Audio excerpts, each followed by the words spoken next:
Leg 7 of the 2017-18 Volvo Ocean Race produced the most difficult sailing that the race has seen in many years, certainly the most gruelling in this edition to date. The relentless conditions tested boats and crew. Relentless Southern Ocean storms producing massive seas made daily life above and below deck challenging. But yeah, it's pretty rough. Leg 7 marked the halfway point of the race and the final leg through the Southern Ocean. And after 7,600 miles and 16 days of intense racing, a new overall race leader emerged. Let's get to Itajaí, full speed, let's go. After defending the lead for more than a week, Bauer-Becking's Team Brunel took a hard-fought Leg 7 victory by just 15 minutes from Dongfeng Race Team. It was their first leg win of the 2017-18 Volvo Ocean Race, and the team scored maximum points, including bonus points for leading around Cape Horn and for the leg win. The result puts Becking and Brunel back in the game, vaulting them from 6th to 3rd in the standings, and a much-needed confidence boost following a slow start to their campaign. It's bloody hard, so it was actually good that we pulled this one off in a lot of ways, because I think from the beginning on till the end we've been sailing a very solid leg, and of course then you can win the leg as well. That's a nice icing on the cake. Dongfeng Race Team's second was their 5th podium finish of the race, and capitalising on Spanish rival Mapfre's battles with a damaged mast track and a mainsail at Cape Horn, the Chinese-flagged Dongfeng Race Team takes over as race leaders. A very tough leg, probably one of the toughest legs of the Volvo Ocean Race. But at the end, for us, very positive. The leader, Mapfre, has done, will probably finish 4 or 5, and we finish second. That means we take the lead, so very proud of the team, what we have done, because it was really tough, and we proved that we Dongfeng Race Team is a strong team. We'll be ready for the next one, which is one of our favorite legs, going to Newport, that we won last time. Rounding off the podium was Team AkzoNobel, 2 days behind the leading duo. D. Kafari's Turn the Tide on Plastic took their best result of the race, with a well-earned 4th place on the hardest leg of the race to date. It feels like we've won the leg, and I can't believe that at 2 o'clock in the morning there's this many people out to welcome us in. But definitely, and we're getting better and better. So the fact that we did a really good job in a light wind leg, and now we've done it in a big heavy wind leg. We were crossing jibes with Mapfre and Dongfeng in the Southern Ocean, and that really gave us a lot of confidence.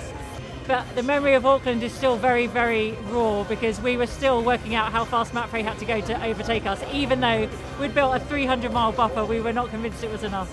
So we're delighted to be in safe and sound, and they're still out there.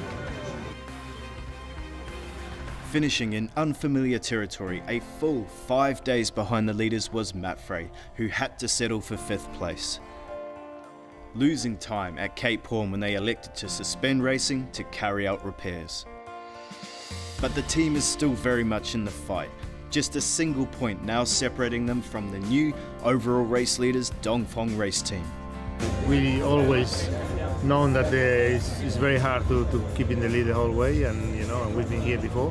And I think we have to be happy enough that with all the problems this leg and the 5 points we had in the pocket before, we are still right there in the race with 1 point behind, which is nothing, and we won't do any changes and just need to rest and keep sailing as we are. Vestas 11th Hour Racing also experienced their own difficulties. After running second for much of the leg, the American-Danish flag team dismasted just south of the Falkland Islands. Retiring from the leg to regroup at the Falklands, the Vestas 11th Hour Racing crew built a jury rig to help them get back to Itajaí in time to fit a new mast ahead of the Leg 8 restart to Newport. Our best option now is to get directly to Itajaí from here, so the plan is to build a jury rig after we were dismasted. We've managed to find an aluminium pole. We're going to try and make our storm jib fit from the front. We've asked Skip Novak if we can have a look at his container load of sails he's got for a couple of boats here, the Pelagic. Doing a couple touches to these old sails we found, and then we should be able to get ready to, once the breeze stops, it's like 50 knots out there right now. Once the breeze dies down, we should be able to step the rig and get it all ready to leave, get out here, get on our way to Itajaí. Also on delivery to Itajaí is the Sung Hong Kai Scallywag boat. Following the tragic loss of crewman John Fisher, the team made landfall in Chile. where a delivery team stepped aboard, the boat is now en route to Itajaí with hopes of making the start of the upcoming leg. 11,000 miles remain in the 2017-18 Volvo Ocean Race. Past halfway, the teams are now focusing on the race home towards Europe. But first, the Itajaí import race, followed by leg 8, which takes the fleet north towards the world-famous sailing mecca of Newport, Rhode Island, starting April 22nd.